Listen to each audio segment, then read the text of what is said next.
So good evening, everybody, and thank you, Shangzhen. I'm very fortunate to have a great job. I meet a lot of extraordinary entrepreneurs who've done amazing things. But if I think about that group, even in that good company, Jack Ma really stands out. Jack's a pioneer in the internet industry, and it's widely acknowledged that he started the first internet company in China back in 1995, a company called China Pages. And he competed with China Telecom, and then eventually partnered with China Telecom, and apparently very quickly after that he felt like the ant with the elephant. He quit.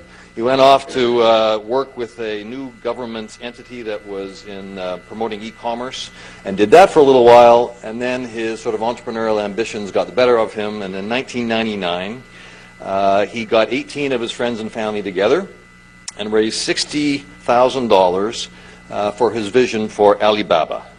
And he's been the leading sort of inspiration behind Alibaba, and I learned it's more than just Alibaba. There's a whole group ever since.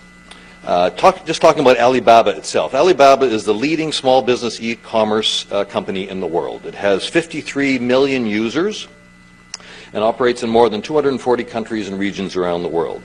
In 2007, it raised $1.7 billion in an initial public offering in Hong Kong, which was the largest IPO since Google.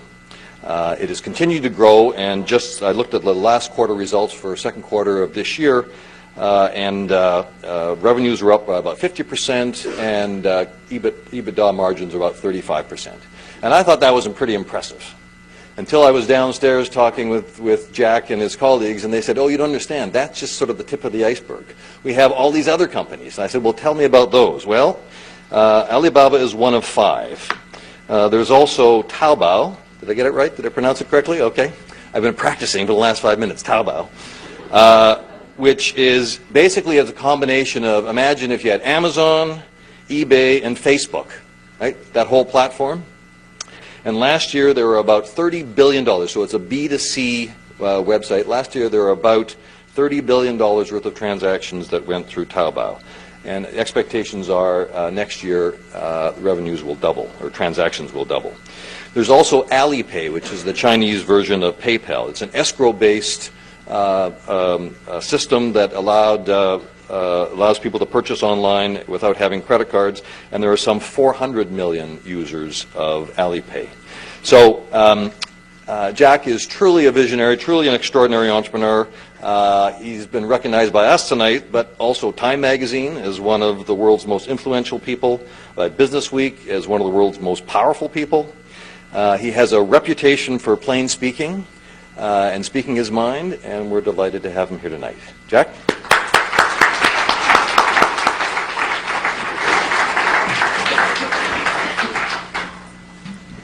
Thank you, Professor. It's my great honor to be here. So when I listen to the introduction, I'm a little bit confused whether it's talking to me as the most powerful people, influential people, and first let me introduce myself. I'm 100% made in China, and I learned my English by myself when I was a kid. From most of the American tourists when they visit my city called Hangzhou. So 1970s, early 1970s, when a lot of foreign visitors visited the city. So every morning I got up early and become the tour guide for them for 9 years, a free guy, and they told me English, and I showed them around. And I learned not the language, I learned the culture. And I learned how to think differently, because everything I learned from my schools when I was a kid was different from the things I learned from the foreign tourists. Because my father and my school teachers told me that China was the richest country in the world, and we're going to liberate the world, and just like today's North Korea. And later I found out that was not true. So since then, I'm a little bit different from most of the Chinese. People say, Jack, you're different from the Chinese. But but American people look at me like a very typical Chinese. The Chinese look at me as like American people because I understand the culture here. So I have never even one day trained in the States. but I learned a lot. I got my internet concept from the States. Well, first let me introduce you a little bit about Alibaba Group. Alibaba was founded in 1999, 18 founders in my apartment, and just to have an idea, we believe internet is going to change China. Internet is booming. So nobody believed us. Everybody said, well, it's like, how can you do internet in China? Because China government, the censorship, and this and that, there's no reasons for us to survive. And today people say, Jack, you're a visionary. How could you tell e-commerce internet 10 years ago? And I said, I think it's like we are like a blind man riding on the back of blind tigers, just by accident. We focused, we make the thing happen, and today, from 18 people now, today we have more than 20,000 people. And we've grown from one company to 5 companies right now. The first company is called Alibaba.com. It is focused on small, medium-sized companies, helping small, medium-sized companies. We have over 37, 38 million registered SMEs in China using our services. Outside China, we have more than 12 million SMEs using our services. So our business model, very simple. One side is China side, is a domestic trading. Anything you want to buy, anything you want to sell in China, you can use in the China website. It's like a marketplace, like eBay, but eBay is C2C, we are B2B. The Alibaba B2B, one is China domestic trading, the other is import-export.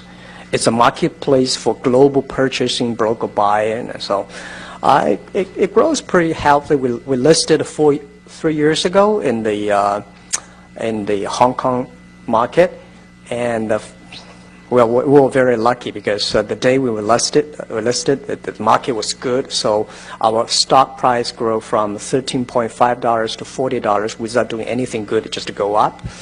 And 3 months later, our stock from $40 to $3, and without doing anything bad, just up and down. And that was a rock and roll, and now the company is stabilized. We still focus on e-commerce, still focus on SMEs. But the second company, the other 4 companies are private companies. The other company which we own 100% is called Taobao.com, which you probably have, most Chinese people here have heard about it. It is much more influential than Alibaba.com in China. We have more than 300 million registered users. It starts with C2C, but 95% of the is from B2C. And 6 years ago, we started competing with eBay. eBay had a lot of money. At that time, their market cap was $80 billion. They came to China. They said, we'll compete with Alibaba. And we started the business from zero, and we got like 2 or 3% market share. Now we have 90% market share, which eBay had like a 2 or 3% market share. So Taobao is like a combination of Amazon, eBay, and Google, and Facebook. It's a community online, and we have 43 million unique visitors visit the site, shopping every day, and we finish 8 million transactions per day. And logistically, last year, the package delivered on the whole China is 2 billion packages delivered on the road. We created 1.1 billion. So we like 55% of market share that is on the delivery. It's growing very fast, and we already have like 100% growth in the past 7 years, and we'll keep on having 100% this year. And the third company we have called Alipay, is like a PayPal. It's a very stupid model.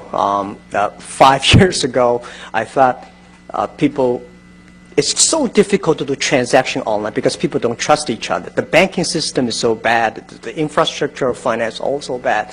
So I was worried about what I'm going to do. The bank have the license to do this business, but we know how to do business, but we don't have the license. So at the end, people say, Jack, don't touch that area. If you touch that area, you will be in prison because financial sector is very risky in China. And I said, put me in the prison, let's do it. And we do transparent, we do everything clear in order to make sure government happy, people happy. So we work with the best, close to 70 banks in China. Today, we have 400 million registered users, and we are the largest online third-party payment without any business model. We just want to help people. That makes the banks very unhappy because we destroy their business model. China, in the world, a good bank like 60 or 70% of the revenues were from the services, but China 70 or 80% of revenues come from the loaning. So we go inside, go into the service. The fourth company is Ali Cloud Computing, which we just founded 2 years ago. Because we have the data from small, medium-sized companies, because we have the data from Taobao consumers, and we have the data from Alipay. So the data we collected becomes so influential. So we want all the consumers to share, to understand the data from SME and let the consumers understand the SME data. So that is, we've been very focused on cloud computing. And the number 5 company we had is called Yahoo China, which we acquired from Yahoo 5 years ago. So these are the group. And Alibaba's listed, the other 4 are private.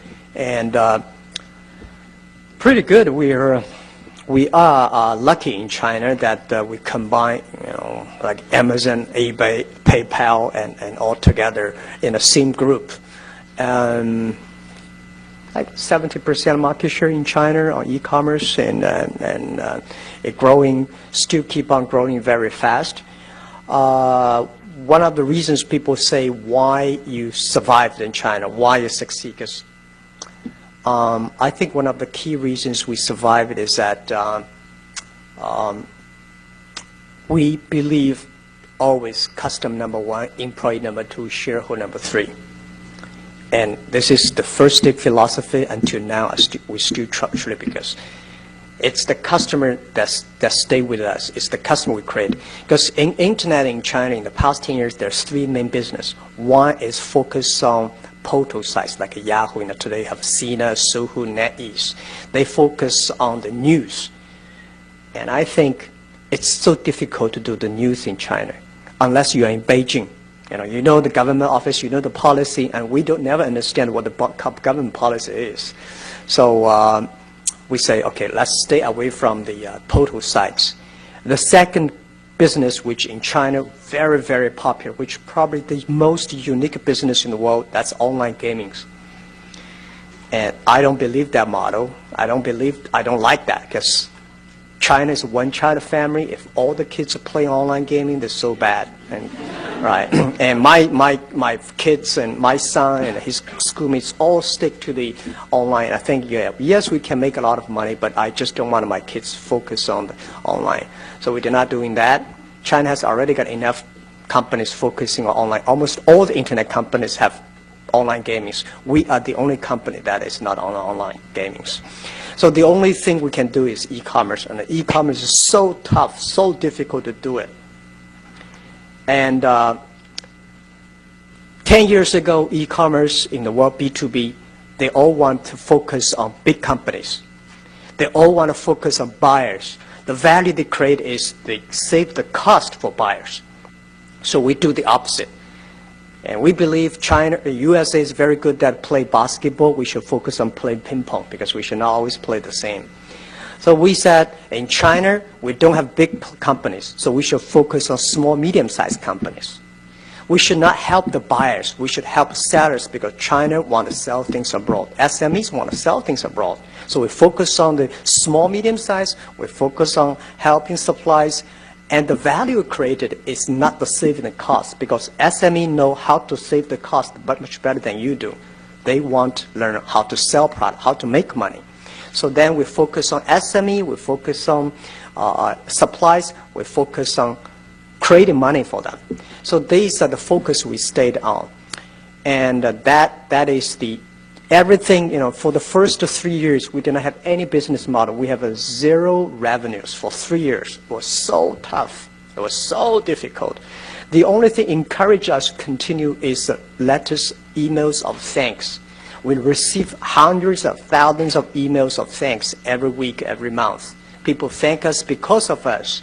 They created jobs. Because of us, their business grow. And We did not get any money, but if our customer make money, we are happy. And the number 4 year, we start to make money.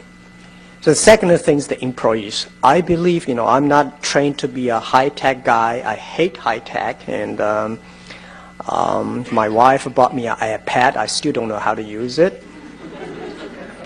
And I never use the PPT because I don't know how to do it. Every time I use it, something wrong with the PPT. So I don't know how to speak.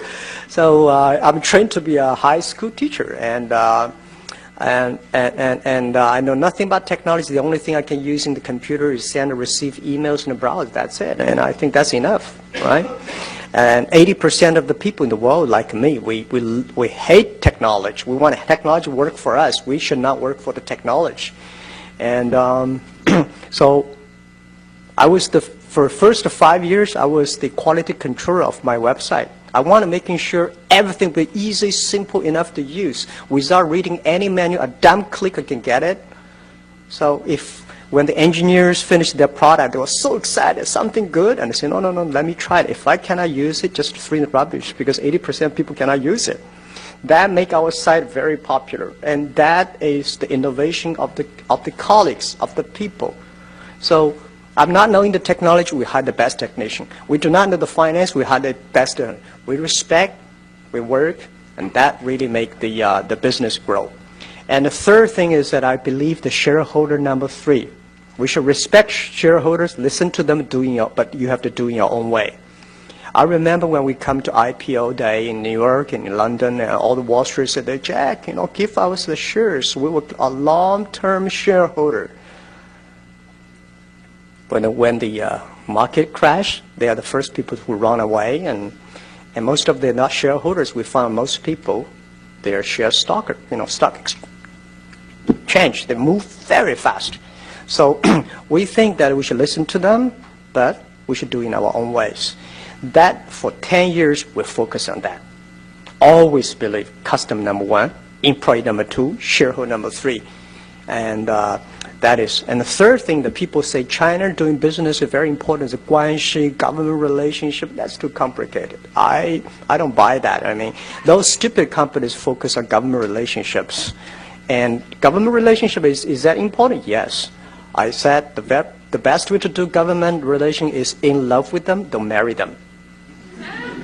Never ever do business with them. Right? But they respect them, anything, For 10 years, we've been working with all the government officers and then tell them what is Alibaba, what is e-commerce, what is internet, because it's so new to any government.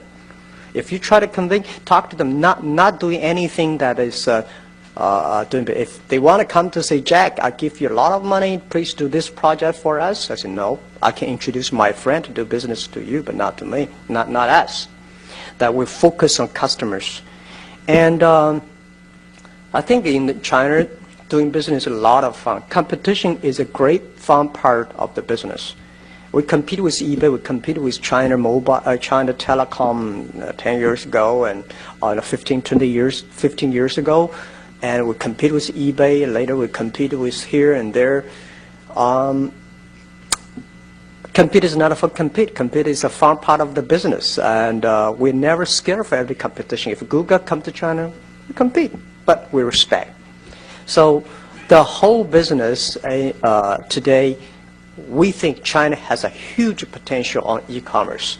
E-commerce in the States, I believe, it is a dessert, but China become a main course because of infrastructure of doing business so bad. So internet, e-commerce become the infrastructure of China doing business. Just like 10, 20, 15 years ago, China, the infrastructure of telecommunication was so bad. And then the mobile phone suddenly take off. So today, we are facing the same opportunities. So what people say, Jack, then what is your business model for Alibaba Group? Fortunately, we have a business model for B2B, that is membership fee. We do not charge transaction fees. Why not transaction fees? Because membership fee, every SME understand. You try to making sure your customer understand what do you do, what value you created. And when you talk about transactions, the PE for Alibaba will grow, but the customer never understand. We want the customer understand. Forget about the Wall Street analyst. A lot of analysts to write about us, but they never visited us. You just do like a 20 minutes phone call every quarter, and they can write a beautiful report. I mean, that's not us. We have to understand the business model. It should be simple, easy enough that the customer understand. And Taobao, no. Till now, we don't have a business model. We've been free. The first 3 years, we said we will be free for our customers for 3 years because we want to test, we want to try the business model. We were just about to charge number 4 year, and then we say, well, we only have 40 million users. Why not give another 2 years? So we give another 2 years free for 5 years, and we're just about to charge a financial crisis came and say, okay, man, forget about another 2 years. So we've been 7 years without charging transaction fee, listing fee, online shop. But we started, charge a little bit advertising because we have more than 1 billion page views per day, because we have more than 40 million consumers visited site. Little bit of transaction or little bit advertisement dollars already made Taobao very profitable. And I don't want to make a business model now, because Taobao is only 7 years old baby. I mean, we will wait for another 4, maybe 3 years. And then Alipay, free. Because the money we made from Alibaba B2B already can cover Taobao, cover Alipay, and cover cloud computing. And now even we do not charge money for Taobao, the advertisement dollars from Taobao already make Taobao very profitable. So we do everything.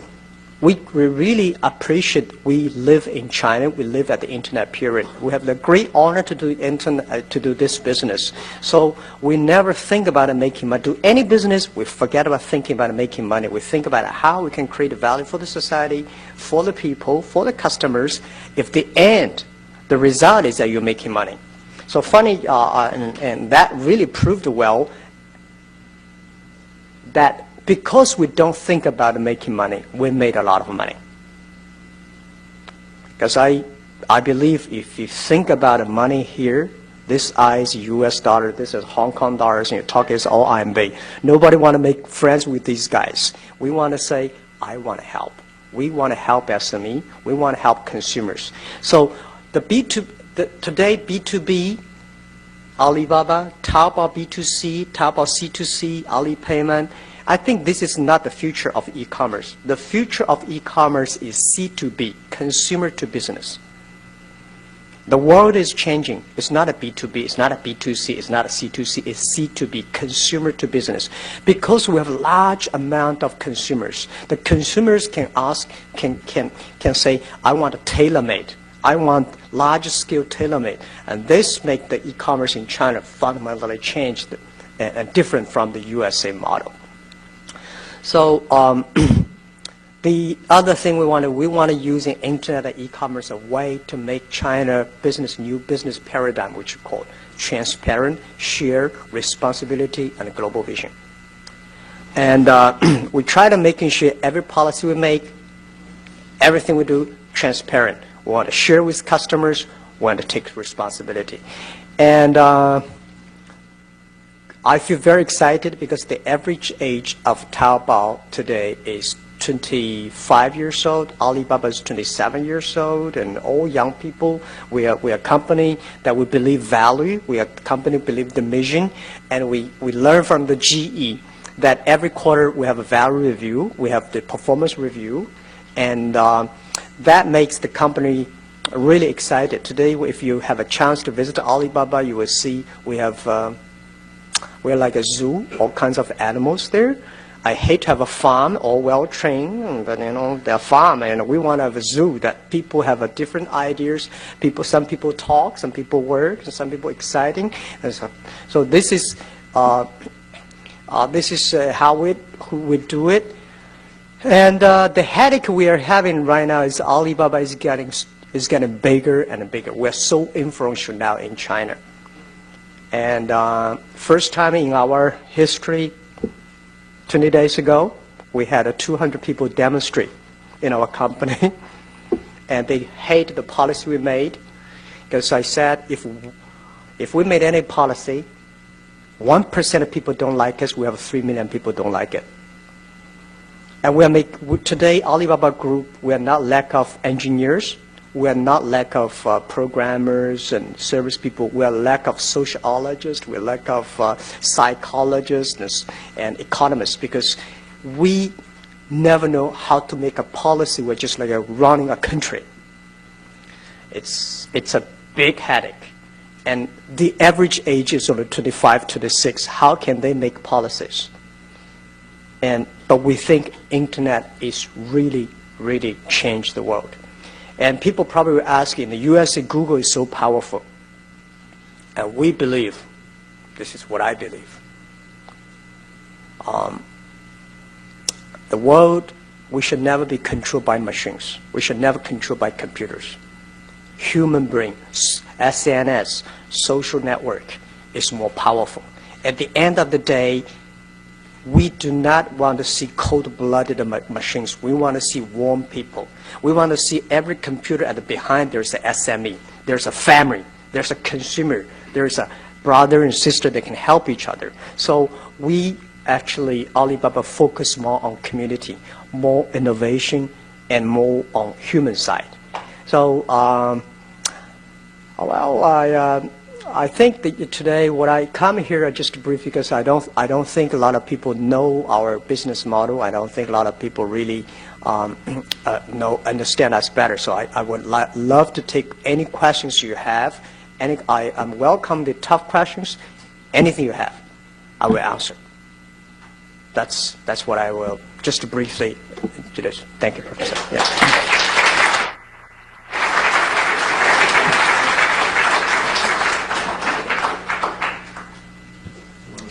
So we're going to make this very interactive, but I'm going to take moderator's prerogative and ask the first question.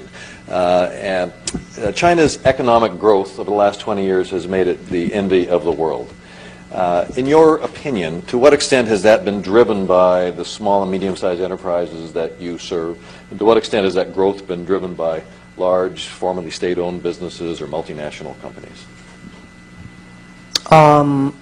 I think the credit should be taken by SMEs and private sectors, but unfortunately the credit is taken by SOEs, because I think the 10,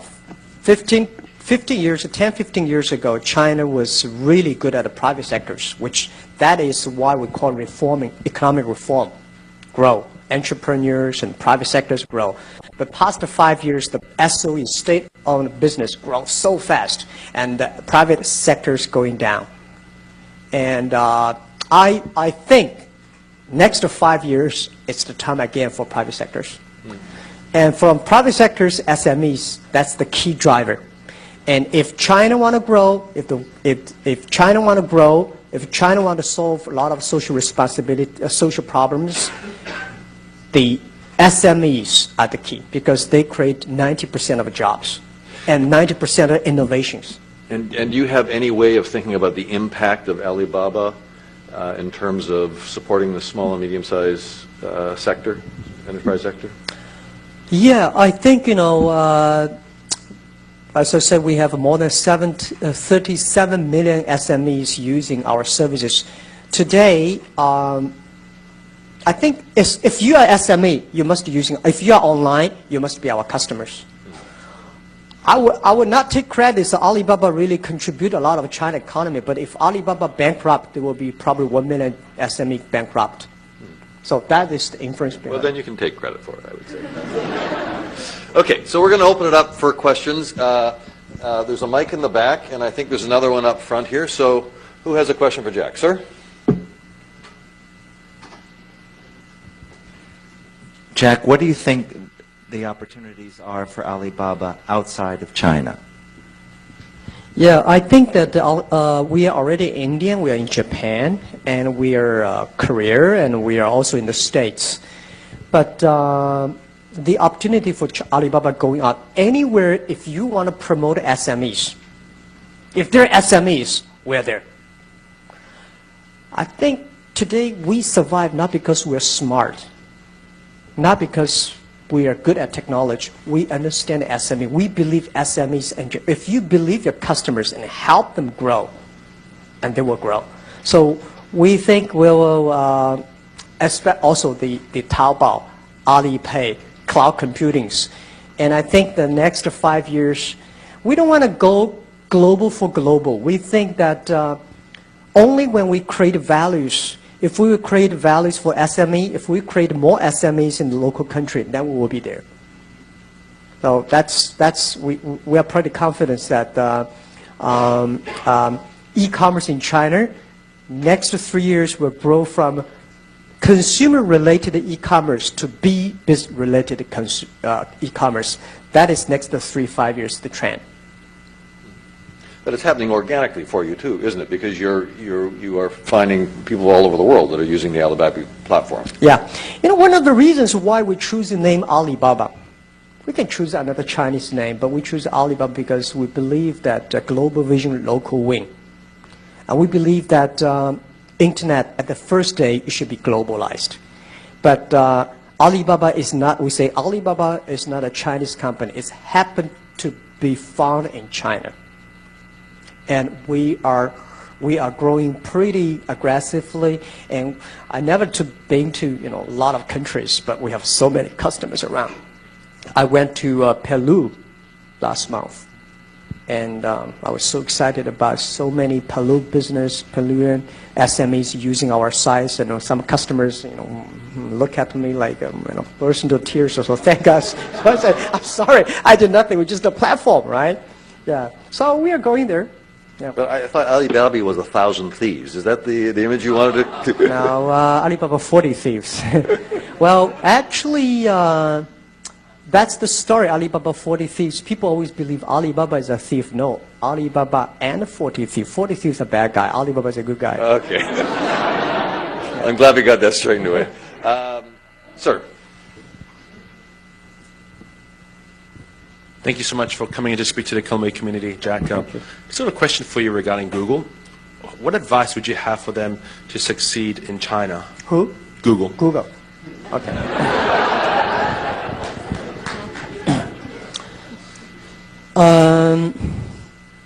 I think respect the market, respect the government, respect the culture.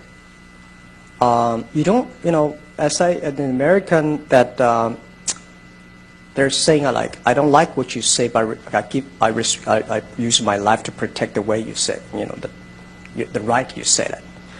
Come to China, I think we have to be, as a business, it's not Google is tough. It's tough for every business. Alibaba is also tough to do in China. But we respect people. We respect customer. We respect government. We respect culture. And most of the multinational companies, when they come to China, they should find entrepreneurs. Unfortunately, I found a lot of multinational internet companies that come to China, they find professional managers. Those professional managers, they make boss happy rather than customer happy. They should know why Google succeed in USA, because Google have great entrepreneurs that make the Google users happy. And if they come to China, they should make the user happy. And people always complain, the states complain about China government censorship and censorship of that and this and that. I tell you what, 95%, they're always good part. The 90% are good, 5% are bad. Why you always want to criticize the 5%? If you get 90% good, helping more people, and that's tiny little do it, you can improve it. Business is a headache for everybody. And the thing is to change yourself. If you cannot change the world, change yourself to meet the world. You are doing business. And I never know if I had an idea today to do business in China. I think the idea, the power, the influence, the contribution we do today is much more powerful than 10 years ago. And we do little by little. By respecting people, respecting the culture, respect customers, and respect the government. It's not easy to run a country like government, I tell you the truth. I never think about run my own company. It's a big headache. Only 20,000 people running a country for 1.3 billion people. It's a big headache. So I don't have an advice to multinational, because most of the multinational internet company come to China all have the problems. Some of the suggestions I give: don't talk to the central government, talk to the local government. Don't go to Beijing. Go to the local municipal government, because these government make decisions quick. right? Why not always, oh, I know this minister, I know that guy's. No use. Talking to the customer, talking to the local municipal government, call to the provincial government. These guys, let's do it. In Beijing, you're waiting for policy. It takes about 3 years. Yeah. This gentleman here. Thank you so much. And I'm just curious, Hangzhou is such a great example of an environmentally fantastic city in Westlake. And I think on Alibaba there's maybe electric vehicles for sale, but what are you doing both culturally inside the company to contribute to a greener, more environmentally responsible company, country, and what do you see for the clean tech revolution and what Alibaba can play as a part in that? Thank you very much. I'm a strong believer for the green things and environment. I'm the board director for TNC, and we are active on that. And I think that which struck me most was 4 years ago, the IPO day. I was at a press conference. There's two tough guys came in and say, Jack, I have a question for you because you sold shark things on Alibaba.com. I said, shark things? So what? Hong Kong people all eat the shark things. And then they criticized me. It seems like they want to kill me. I said, when I listened, I said, okay, I cannot change the habit of Chinese people. Stop eating shark things, but I will stop eating shark things. And then I said, no, I don't eat shark things since then. Then I started to realize what happened with the shark things. The more I studied inside, we said, oh my God, we killed so many sharks, which really make the ocean life bad. And then 3 years ago, I lost 2 employees. They're only 20s, all because of cancer. And I told we discussed with among employees, the environment is in such a bad situation. Every family, every people I ask, do you have a relative that have cancer? All of them say, yes, I do. So what's wrong with the economy? What's wrong with our environment? And then 3 years ago when I went to a river, there's a lake. When I was a kid, 13 years old, because I jumped into the lake and I almost died because the water is so deep and I could not swim. Today, we're at the same lake, the water was here. And I was shocked. We were all shocked. So I showed the pictures, talked to the employee, and we become a company that believe in that. Because we are the people, most of the people in our company born in 1980s and 90s. So we contributed 0.3% of the revenues of Alibaba Group on water protection and tree plantation. And we believe green tech is the future. If China does not pay attention to the environment, we are killing our kids. And we're killing ourselves. When I saw my father-in-law die of cancer 3 years ago, we're all shocked. And when I see every year we lost 2 lives among the young people of our own company, and the people realized that is the tragedy we are facing now. The economies grow, people are dying. Why don't want people making money and die? Because of the environment. And when we were shocked, when we see that the Yangtze River, the fish was poisonous, that's the disaster.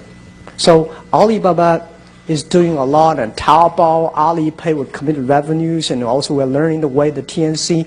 And the other thing is that every quarter for the senior manager for Alibaba, CEO of Taobao, CEO of Alibaba, CEO of Alipay, it's very difficult for us to get together once every month. So we committed once every quarter, 1 day. We discuss but nothing, just water protection and tree plantation. And every employees, we have a car park in the company. Only you plant that much trees, we will give you a light, we'll give you a green card, you can park the car. Otherwise, you're not allowed. And that make everybody start to learn, start to commit. So I think it's just a beginning. And we cannot always cannot do enough, but we will wake up 1 billion people. Wake up the young people that how serious we are in the situation. So the green tag, I think in China has a huge potential, and we'll foster that to make things happen. Yeah. Okay, we'll go over this side. This lady here. As a follow-up to your earlier answer on global plans for Alibaba, what is your approach with diversifying your human capital, be it in countries outside of China or even within China with people from other countries? The human capital? The employee base, your teams.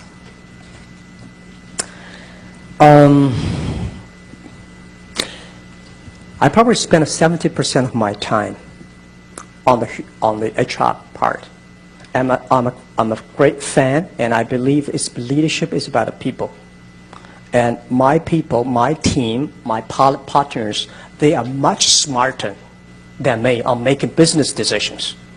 But my job is find the talents and build and develop them. So we have all kinds of system. For example, we have, which the foreigners do not understand, I mean, they call it party school, 党校. I learn a lot from the government. I learned a lot from the government because 10 years ago, 9 years ago, when I want to change a manager, oh my God, the whole team got crazy and almost the company got like bankrupt. But when I see China's government, if you want to change a governor, just 1 minute, change government, immediately changed. So I said, what happened? Right? With a paper, 3 minutes, change this governor to that one. Everybody said, yes. But a company, small, tiny manager, it's a big earthquake. Then you learn how government organize. And I studied a lot of time on how China's Communist Party run. So we learn, improving, until today, everyone has 3 successors. We hire people who have dreams. We don't care what kind of dreams you have. As long as they're dreams, and we don't care, we change your dreams. But you must have dreams. Dream, I want to buy a new car, I want to marry, I want to have a kid, I want to, whatever dreams you have, that's fine. But then we build up the team dream, the ideal. That is, when you become a manager, your job is to supporting the other people to be successful. And direct level. At VP level, you think about the society. You think about how I can improve the society, help more people. So I think our culture is mainly value-based and mission-based. When we make decisions, we ask ourselves, is it according to our mission for B2B, helping doing business easier? If it is yes, let's go ahead. If it's not, let's just shut it down. So that's how have you developed your management philosophy? Did you start off with this philosophy, or did you start like most entrepreneurs do? They have a real technical focus. They're focused on the product, and then when they start having all sorts of angst with employees, then they sort of learn how to be a people manager. Or were you the same from the beginning? No, same. The first day, we're focusing on not product, not technology. It's all about customers. And employee, because I was trained to be a teacher. Mm-hmm. And I still have a bad habit of a teacher. Always say, no, making sure, talking to them 24 hours a day, and they speak, they do like me. You're going to stay here until you get it right. Yeah, that's right. Yeah. But it's that is the way that making sure your team and you and the same people, same group of people, and then influence more and more people. Focus on customer. If it's law, change yourself. If there are 9 rabbits on the ground, if you want to catch the rabbit, don't change the rabbit. Change yourself. Just to focus on one rabbit, and focus, but all focus on the customers. So you were trained as a teacher. Yeah. Did you ever have any business training? No. I was rejected by all your beautiful business schools for 10. I'm telling you the truth. Zhang Jin, do you think you get an honorary degree for this man? Yeah. And you've not felt a need for that. You've learned on the job. I learned on the jobs, and we are building up a China entrepreneur school now. When I retire in a few years, I'm retired. That's just don't give up the current jobs. I'm going to focusing fully 100% on helping the entrepreneurs in China. So I'm going to ask you a question that I get asked all the time: is can you make entrepreneurs? I don't know whether you can make, but you can find entrepreneurs. Find these guys, train them, give them opportunity, and encourage them. If you are a good business leader, Your first job is find those people who have talents, become the entrepreneur, and help them, and train them, and develop them. That's like if you're an entrepreneur, you walk on the street for 3 days, if you still cannot find a business opportunity, just to forget about it. If you come to Taobao or Alibaba for 5 hours, you don't know what is the business opportunity, just to forget about entrepreneur. Right? If you're sitting with a team, talking to them, I think, 1 month or 2 months, you will find this guy could be that guy, could be that guy, and then training them. I don't know whether you can. But you want them all to be entrepreneurs, or don't you want some worker bees? No. It's impossible to make it all of them. Some people, but you can find who are the leader. Among the 7 people, I would say, if you put, it's a social study, which I strongly believe that. If you catch 6 people and put them in the room, watch them for 2 hours, one of them will be a leader. If you catch 7 people in the room and put them in 2 hours, and you will find one of them is a terrible guy, is an asshole. And that is, which I think sometimes it's me, it's you yourself. That all happens. And then our job is to find out the talents, find out the leadership, and find out the bad guy, and take it out and move into train. Yeah. And I think, unfortunately, most of the professors cannot tell. I'm sorry. I got a lot of those asshole guys in my class. What I do is that those people who succeed never know why they succeed. Those people know how to succeed, they will never succeed. I find a lot of things funny. A professor came to the company and telling, that's that. Yes, you're right. But if they want to open noodle shop, they bankrupt. We guys move ahead and we made a lot of things, but we don't know how to tell why we succeed. We don't know. I found a lot of people that, not necessarily all the professors don't not tell, right? Most of the professors. Giving us a little wiggle room. Thank you very much. We really appreciate it. This lady over here. My colleague has a question. Hi. You mentioned that the growth of small to medium-sized enterprises are going to be the future of China. Yeah. Would you help us understand the profile of them? I'm going to assume that the majority of them are family-owned, yeah. that the majority of them are located along the eastern seaboard. Would you be able to help us with a couple of, again, large characteristics? Okay. For SMEs, mostly family-owned, that's right. And most people, like schoolmates and classmates and like 5, 10 people, and no more than 30 people. I like the team. The best SME usually around 20 people. And when you talk about 100, 200, that is me. So what I think that most of the Alibaba customers are like people like 30 people. These are the people, they have a manager does everything. And they need to train. For SME, the first stage is to survive. The only strategy is to survive. The only surviving strategy is sell things out. And the second stage, which we call develop, is that manage and leadership, manage people, right? And the third stage is finance. There are 3 stages. So we focus on the surviving stages, which help SME to sell people, to sell things. If you have a 30 people business, usually SME does not have technology. Do not think about SMEs as like a Silicon Valley technology company. Most of SMEs, 30 people, they probably have 20 people, they are salespeople.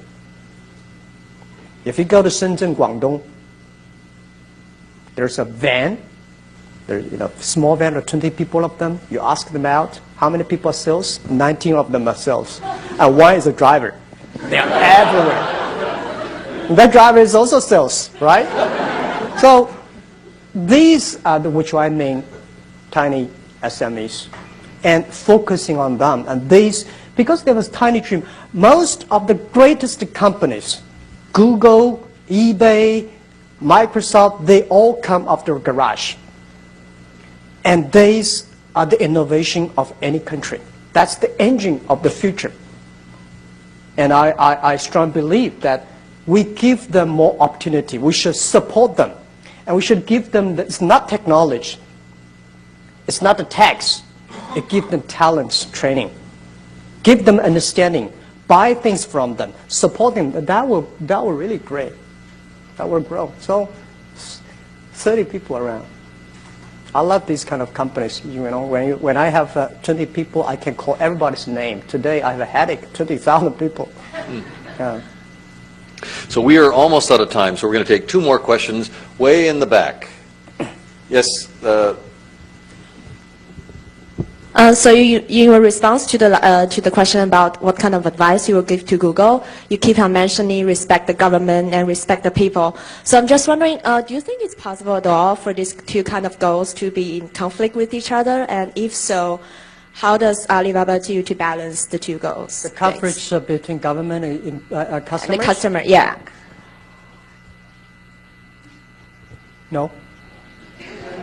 I tell you what, I'm not sort of, I think government officials today in China, you should understand that most of them are young government officers. They are open-minded. If anything, we contract between the employees or between the customers and government. Better talk to the government officers. Why this, why that? Because it's very difficult to change the customers. You can change the government. Talking to them. So if they say, no, let's say that again. No, and then, okay, I change it myself. Because I know it's not easy. People like here talking about democracy and freedom. Your father, your grandfather all understand what freedom, democracy is. You know how to protect it, how to enjoy it. But China, we lack of this spirit. And it's not easy. I've been working in the government for 13 months as a part-time job. I say, oh my God, I would never choose that tough job. It's easy to say, but we need encourage. Tell them, it's good. Now, if you try this one be better, this one be better. Government sometimes like a children. You need encouragement. Everybody needs encouragement. You know, we as entrepreneur, we too. Nobody comfort us. Our left hand comfort the right hand. We comfort ourselves. There's so many painful things. And doing business is not like, I'm everything. Listen to everybody and make the right decision. That's what I say. There's no conflicts. There are conflicts everywhere. There'll be no conflicts. If you really know how to do it, do the right thing. Okay, we'll have one final question, and I haven't taken a question from the back right here, and no one is raising their hand, so this lady right there.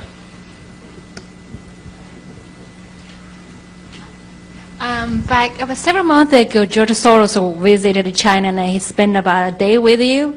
I'm just wondering whether or not you can share with us what you learned from George Soros. What I learned from? George Soros. Oh, I learned a lot from him. Well, we enjoy a lot of vision together, but he's a capital guy and I'm an operation guy. And what I learned from him? I forgot. You know, there's nothing particular that can learn from somebody, but there are a lot of things you can learn, you know, the way he thinks. I know him about 7 or 8 years ago in Davos meeting. I learned a lot from those conferences, Davos meeting.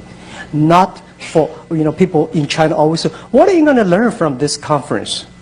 It's just like you eat a pig's leg and say, what are you going to get in your muscle? No. I just learned, I feel comfortable. I learned the way he thinks about the business, the way he thinks about, he told me that how he thinks about the government, how he thinks about the global economy, how he thinks about, I never thought about that. I learned how to work with my team, how to focus on customers. So this is really helpful. Yeah, but I bet he learned a lot from us.